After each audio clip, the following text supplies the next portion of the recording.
McDonald's makes a big move, and it means higher pay for a lot of workers. At restaurants owned by the company, employees will be making on average at least $1 more than local minimum wages. Local 12's Paula Toti has a closer look at wages on the increase and what tri-state workers are seeing. Paula? Cami, the McDonald's move doesn't affect 90% of the restaurants because those are franchise owned. However, many of those have already taken the lead. It is a trend. Target, as of yesterday, increased its minimum wage to $9 an hour. Seattle, on the same day, started phasing in a higher wage citywide that will be $15 an hour.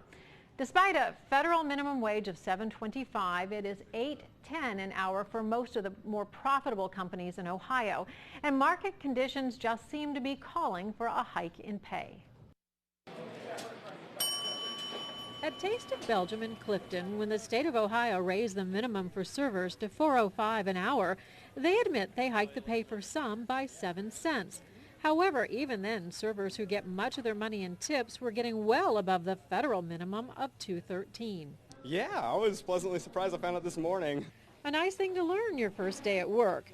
At this restaurant, they say some positions are starting a full $1 above the minimums required by law.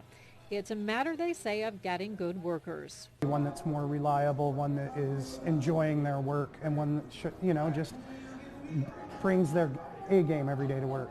A lot of the workers here are students, and I asked them what they're finding in the job search.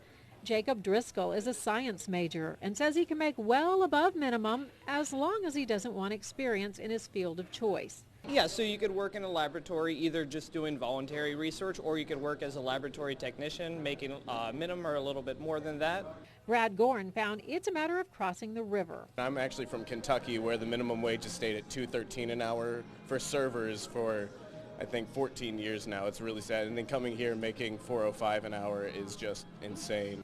It doesn't matter your side of the river. At the Gap, Whole Foods, TJ Maxx, Starbucks, Walmart, IKEA, and Costco are all companies that haven't waited for the government to raise the minimum wage.